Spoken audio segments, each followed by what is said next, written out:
ऐसे अथवा में सुखी और वो दुखी, वो तो एक अलग मामला हो गया फिर। वो उसका प्रभाव पड़ेगा कि नहीं? हाँ, प्रभाव तो पड़ेगा, प्रभाव तो पड़ेगा।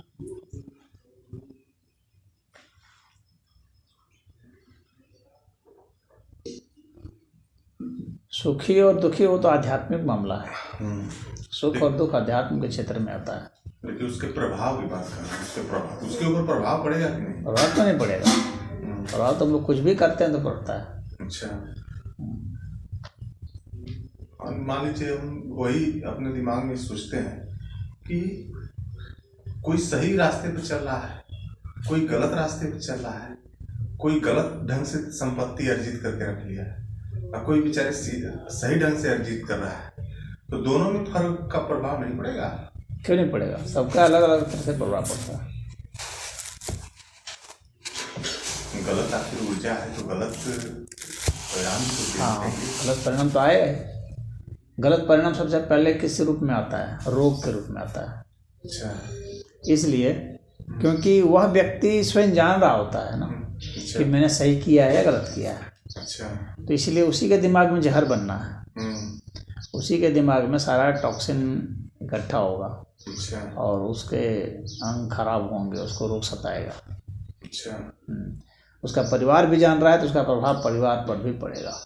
परिवार पर भी पड़ेगा? बिल्कुल पड़ेगा। उसमें उन लोग की भी सहभागिता है ना, वे सब भी सम्मिलित हैं। तो उस अर्थ में भी होगा और भी बहुत सारे अर्थ में हो जाएगा। बहुत ज़्यादा अत्यधिक तनाव हो जाने से फिर जो है एक्सीडेंट भी कर सकता है। खुद को भी मार लेगा, दूसरे को भी मार देगा। बहुत सारा उसका इफेक्ट तो बहुत बढ़ करके उसको गणना में लाना बड़ी कठिन काम है, लेकिन प्रभाव तो पड़ ही जाएगा। प्रभाव पड़ेगा।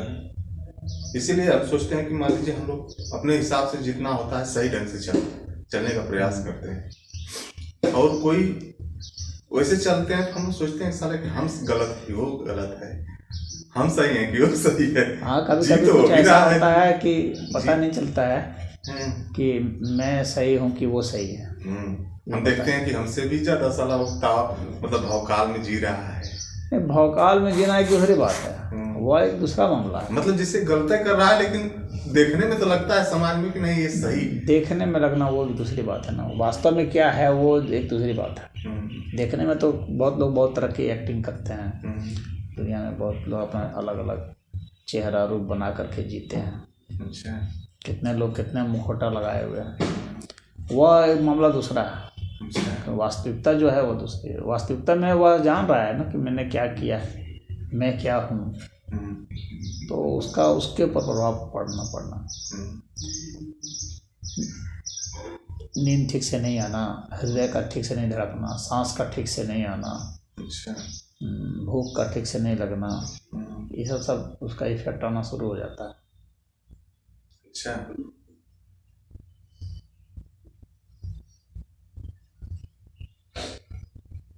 प्रभाव तो जरूर पड़ना चाहिए, नहीं उसके पे पड़े तो उसके आने वाले पीढ़ी पे पड़ना चाहिए। नहीं, उस पर क्यों नहीं पड़ेगा? ऐसा क्यों होगा? इससे क्या मतलब है? उसको पढ़ना है सबसे ज़्यादा, तो जिसने सबसे ज़्यादा वो किया है प्रभाव तो सबसे ज़्यादा उसी पर पड़ता है। अच्छा, देखने में लोगों को नहीं आता है, उनको लगता है कि अरे ये तो बहुत पैसा जमा कर रहा है। असल में लोगों की दृष्टि पैसे पर होती है। उसका अगर वास्तव में इफेक्ट देखना है ना तो वो स्वास्थ्य पर ही देखना चाहिए। अच्छा, उसका इफेक्ट जो है सबसे ज़्यादा स्वास्थ्य पर ही पड़ता है। अच्छा, शरीर झूठ नहीं बोलता है। अच्छा, शरीर तो प्रभाव दे करके ही मानता है। अच्छा, क्योंकि दिमाग में वो बात आएगी ना तो उसका शरीर में प्रभाव पड़ेगा। हाँ, उसको भी तो लगता हो कि नहीं हम गलत किए हैं। उसको क्यों नहीं लगेगा? उसको बिल्कुल लगेगा। हर एक को पता होता है कि मैं क्या कर रहा हूँ क्या नहीं। पागल थोड़ी है वो। जब उसका माइंड ही नहीं है सही तो एक तो रोगी वैसे ही हो गया वो। अगर पागल है तो वैसे पागल है, कोई आदमी ढेला फेंक रहा है, किसी को लग गई चोट, हाँ, तो वो तो पागल ही है, वो तो रोगी ही है। उसकी बात तो दूसरी हो गई। रोगी है तो उसको सजा तो पैसे ही पा रहा है वो। पागल है तो लोग गाली दे रहे हैं, उसको मार रहे हैं, गरिया रहे हैं, थूक रहे हैं, ऐसे नहीं होता है पागलों को। तो कोई उसमें कोई दया भी कर दे रहा है, कुछ 2 रोटी दे भी दे रहा है, तो वो तो ऐसे ही उसकी ज़िंदगी तो बेकार हो चुकी है। लेकिन जो पागल नहीं है और इस तरह के कर्म कर रहा है, उसकी सज़ा तो उसको मिल जाती है। अच्छा। ऐसा नहीं है कि वो ये सामाजिक सफलता, आर्थिक सफलता नहीं हासिल करेगा, नहीं, ऐसी बात नहीं। उसको तो हासिल वो कर लेगा। अच्छा। दुष्ट आदमी भी बड़े बड़े पद पर देखे जाते हैं, बड़े बड़े पद पर पहुंच जाते हैं, बड़ी प्रतिष्ठा भी हासिल करते हैं, पैसा भी हासिल कर लेते हैं, वो कर लेते हैं। लेकिन तुम स्वास्थ्य देखना, कभी इसका इफेक्ट देखना है ना, तो स्वास्थ्य पर ही ध्यान देना, तब तुम देखोगे कि नहीं। हम लोग क्या एक एसोसिएट है, उसका जीवन कैसा है, उसका मानसिक स्वास्थ्य खराब हो चुका होता है। अच्छा। उसको तुम देखोगे कि ऐसे लोग नहीं, बड़े बड़े नेताओं को देखते हो जो दुष्ट कर्म करके जो नेता बन जाते हैं, तो बहुत जो करीबी उसका रहता है वो जानता रहता है कि उसकी दुर्गति कैसे हो रही है। अच्छा। नींद नहीं आएगा, नींद के बीच में उठ जाएगा, चीखेगा, चिल्लाएगा, अड्डबन बकेगा, गोली खाएगा, फिर सोतेगा। तो बहुत तगड़ा गैस का मरीज हो गया, तो शुगर हो गया, तो हृदय रोग हो गया, तो ढेर सारे रोग उसको होते रहते हैं। अच्छा। क्योंकि गलत काम से जहर बनता है। अच्छा। जहर बनेगा तो शरीर में रोग होगा, ये निश्चित सी बात है।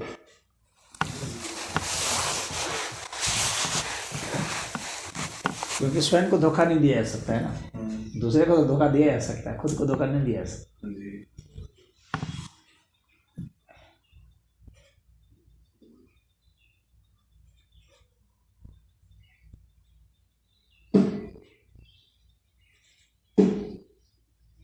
हम किसी चीज पर जैसे सोचने लगते हैं बहुत लंबे समय तक, उस पर सोचते सोचते दूसरे टॉपिक पर भी सोचते सोचते कभी कभी जैसे रात में हमको नींद नहीं आती है, लगते हैं सोचने। जब दिमाग निष्कर्ष पर नहीं पहुंचेगा तो नींद नहीं आने देगा ना। जब तक प्रश्न का उत्तर नहीं मिलेगा तब तक नींद नहीं आ सकती है। अगर प्रश्न उसके बहुत गहराई से जुटे हुए हैं, उसकी भावना से जुटे हुए हैं, तब। अच्छा। हाँ, बहुत गंभीरता से अगर वो प्रश्न को लिया हुआ है, तब। साधारण से प्रश्न है यहाँ,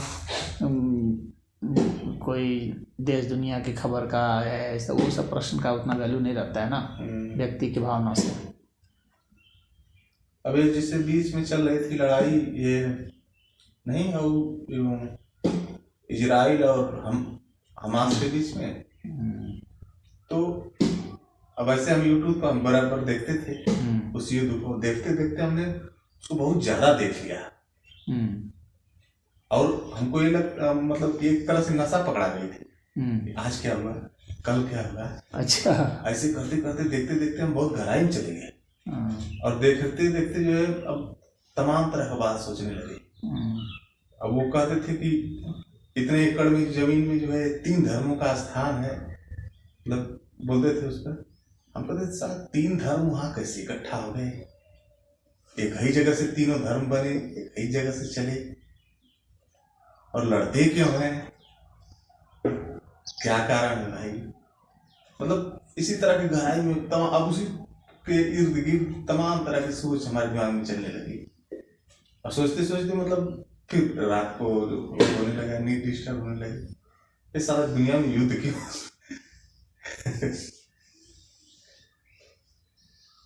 युद्ध तो दुनिया में सदैव जारी है, कोई ऐसा दिन नहीं जिस दिन कोई लड़ाई नहीं, कोई ऐसा घंटा नहीं जिस दिन लड़ाई नहीं। मनुष्य सदैव लड़ाई में है, हर समय युद्ध में है, युद्ध से कोई बच नहीं सकता, कोई भी प्राणी नहीं बच सकता, मनुष्य क्या कोई भी प्राणी। अच्छा। सदैव युद्ध में। देखोगे हिरण्यक घास चल रहा है, तुरंत रह करके चौंकता है, सिर उठाता है, हमेशा चौकन्ना रहता है। क्यों? क्योंकि वो युद्ध में, वो जानता है थोड़ी सी चूक होगी कि मैं शिकार बन जाऊंगा। अच्छा। मैं घास खा रहा हूँ, मुझे कोई खा जाएगा। अच्छा। हाँ, हाँ, और तुरंत वो भागने के फेर में रहता है। घटरोज को देखो, तुरंत ऐसे करेगा, एक फल खाएगा तुरंत इसी से थकेगा चारों। तो खाते समय भी उसको पता है कि मैं खा रहा हूँ, कोई हम उस पर हमला कर सकता है। तो युद्ध की स्थिति में हर प्राणी हर समय है। अच्छा। युद्ध एक जो है, एक तरह से समझ लो कि अनवरत धर्म है, अनवरत चल रहा है।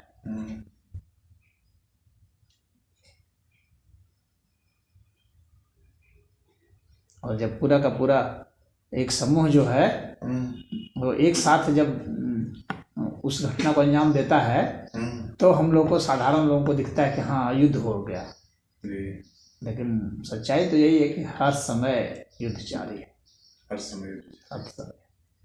और जो जितना बुद्धिमान है वो उतना जल्दी समझ जाता है इस चीज़ को, और उसके हिसाब से अपनी रणनीति बना लेता है, पहले से आने वाले समय को देख लेता है। अच्छा। कि ऐसी ऐसी घटना से ऐसे ऐसे होगा। अच्छा, सतर्क रहता है। सतर्क रहता है।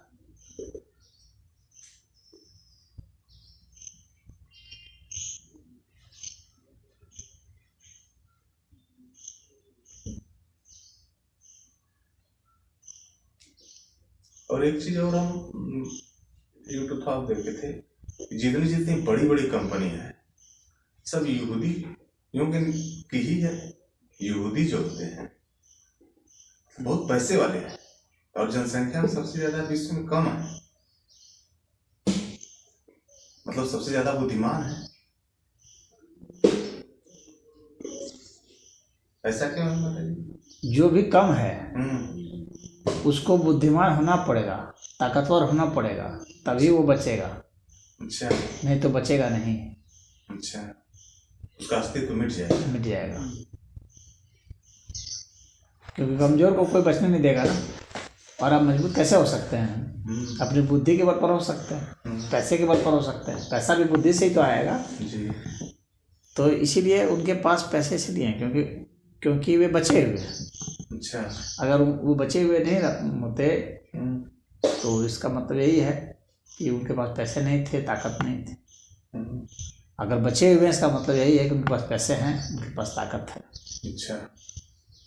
इसलिए लगातार वे अनुसंधान करते रहते हैं, खोजते रहते हैं। और उन सबों को हम देखते हैं विज्ञान में आगे हैं, वे बहुत आगे हैं विज्ञान। और हम लोग के देश में इतनी बड़ी जनसंख्या है लेकिन विज्ञान में बहुत पीछे है। हाँ, तो जनसंख्या ज्यादा होने से जो है ना क्वालिटी थोड़ी हो जाएगी। और जिसके पास संसाधन है वही दुनिया में विष है। कोई लाठी लेके 4 लोग उनको पता है कि अगर थोड़ा सा भी हम वो कमजोर पड़े तो चारों ओर से मुस्लिम है, वे हमला कर देंगे और हमारे खत्म कर देंगे। इसीलिए वो नए नए खोज करते हैं। वो जानते हैं कि हम ज्ञान विज्ञान के सहारे ही बच सकते हैं। हाँ, ये जो हथियार बनाए हैं इसे 20 हथियार बना के रखो। अच्छा। इसलिए युद्ध में हमेशा 20 बनाते हैं, हर समय एडवांस हथियार बनाए रखते हैं। और अमेरिका में भी उसके लोग हैं, वहाँ भी हमको लगता है कि खोज और जो वो सब जारी किए हैं। वहाँ भी अमेरिका में भी इसीलिए उसकी कदर है। अमेरिका में भी यहूदियों की कदर इसीलिए है क्योंकि वे जो है ज्ञान विज्ञान में आगे हैं और व्यापार में आगे हैं, पैसे से आगे हैं। और जितना उन सबों का वो जो है जीडीपी बहुत अच्छा है, तो उसी सारे बचे हुए हैं।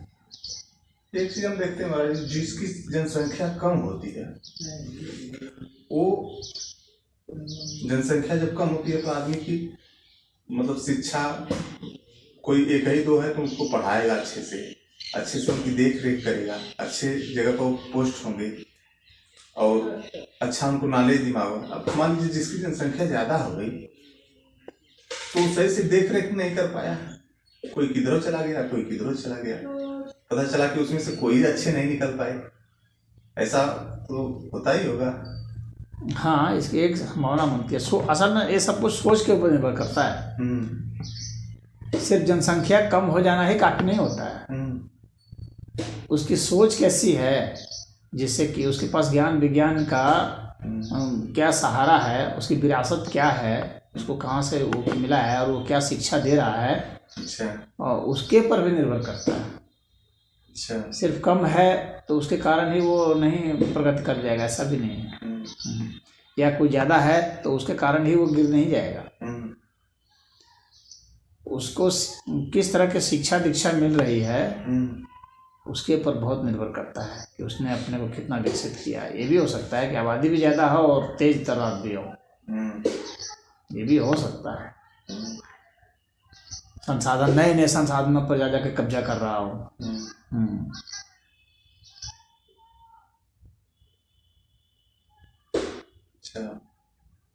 तो ये जो है उसके ऊपर बहुत निर्भर करता है। लेकिन जो भी कम है और टिका हुआ है, इसका मतलब है कि उसके पास कुछ क्वालिटी है, तभी टिका हुआ है। क्वालिटी है तभी टिका, नहीं तो वो टिक ही नहीं सकता। उसको लोग छीन लेंगे, मार देंगे, लूट लेंगे, खत्म कर देंगे। मान लो एक है, तुमने उसको बहुत अच्छा से पढ़ाया लिखाया, खूब किया, हाँ, पढ़ लिख गया, वो समझदार भी हो गया, लेकिन अगर उसके पास साहस नहीं है, सुरक्षा व्यवस्था उसने नहीं कर रखी है, तो क्या है, उसको लोग मार करके खत्म कर देंगे, उसका ले लेंगे, सब कुछ ले लेंगे, कहीं खत्म, उसकी शिक्षा खत्म। शिक्षा से क्या मतलब है? शिक्षा के साथ ताकत भी होना चाहिए। यहूदी टिके हुए हैं तो उनके पास सिर्फ शिक्षा नहीं है, शक्ति भी है। वे इसी को जानते हैं कि शक्ति बहुत जरूरी है। उनका जासूसी तंत्र भी दुनिया में सबसे मजबूत है। वे पहले से ही सब पता लगाते रहते हैं कि कौन हमारे खिलाफ में बोल रहा है, कर रहा है, और जो मालूम पड़ता है कि ये लोग कर रहे हैं, इनका लीडर जो है उसको मार दो, जहाँ पाओ वहीं मार दो। अच्छा, हाँ, उनका वो है ना मोसाद, उनका मोसाद है उनका, तो साथ खोजते रहते हैं कि जहाँ देखें कि ये हमारा शत्रु है, ये गोल बना रहा है, हमारे खिलाफ जो है वो कर रहा है, बस उसको निपटाओ, तुरंत मार देते हैं। और उसको तो पूरी आज़ादी दे रखी है। हाँ, उसके खिलाफ मुकदमा नहीं करना है, उसको पकड़ के नहीं लाना है, ना, वो सब लंबा प्रोसेस, खर्चीला प्रोसेस नहीं कि पूरी दुनिया जो है उस पर फिर आकर वो करे, बस निपटा दो उसको। हाँ, उसको निपटा दो, जहाँ पाओ वहीं निपटा दो। इंडिया उसी को नहीं अपना रहा था। इंडिया बस वही, ये आतंकवादी है, फलना है, यहाँ मुकदमा वहाँ मुकदमा, इससे शिकायत उससे शिकायत, हाँ, आलोचना करता था।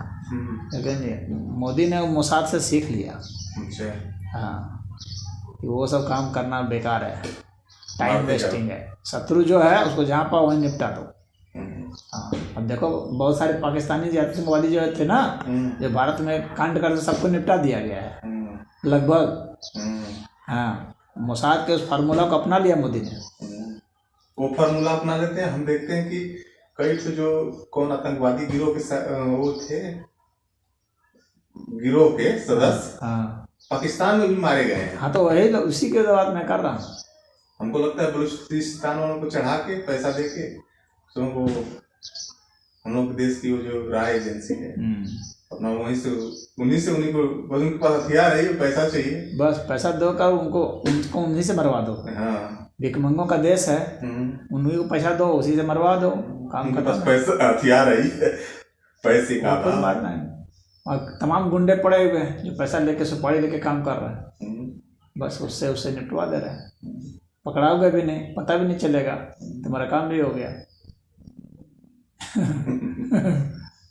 अब ऐसे इंडिया का धावा बोल दे पाकिस्तान पर तो बड़ी बवाल ना हो जाएगा। तो पूरे जितने मुस्लिम देश हैं सब एक साथ हो जाएंगे, लगेंगे खिलाफ में बोलने और करने और पूरा एकजुट होकर के। हाँ, तो करते ही हैं। हाँ, तो इसलिए उसके ऊपर आक्रमण करने की जरूरत क्या है? उसको वहीं पर बहुत सारे आतंकवादी ग्रुप हैं, उन्हीं से उसके सैनिकों को मरवाओ, उन्हीं को पैसा दे करके वहीं मरवाओ, वहीं कांड करवाओ। अफगानिस्तान है, उसी से लड़वा दो। मियाँ लड़ेगा तो कौन मियाँ क्या बोलेगा? कुछ नहीं बोलेगा। तो वो जो है ना, वो गेम ज़्यादा अच्छा है और वही इंडिया कर रहा होगा। इंडिया कभी नहीं हमला करेगा पाकिस्तान के ऊपर, नहीं, वो बेवकूफ़ी नहीं करेगा। पूरे देश को जो है वो कर दो। उसमें भी उसके पास भी परमाणु बम ना है, पर पाकिस्तान के पास भी, उसके पास भी। तो उस तरह से डिक्लेयर वार में जो है इंडिया को बहुत नुकसान हो जाएगा। अगर आधिकारिक रूप से लड़ाई शुरू हो जाए तो भारत को बहुत नुकसान हो जाएगा। जनसंख्या बहुत घनी है। हाँ, बहुत घनी है। कई व्यापार अवरुद्ध हो जाएगा, दूसरे लोग आलोचना करने लगेंगे कई विरोधी खड़े हो जाएंगे। हाँ, अमेरिका सब जो है ना, सब इंडिया को कोसने लगेंगे, गरियाने लगेंगे।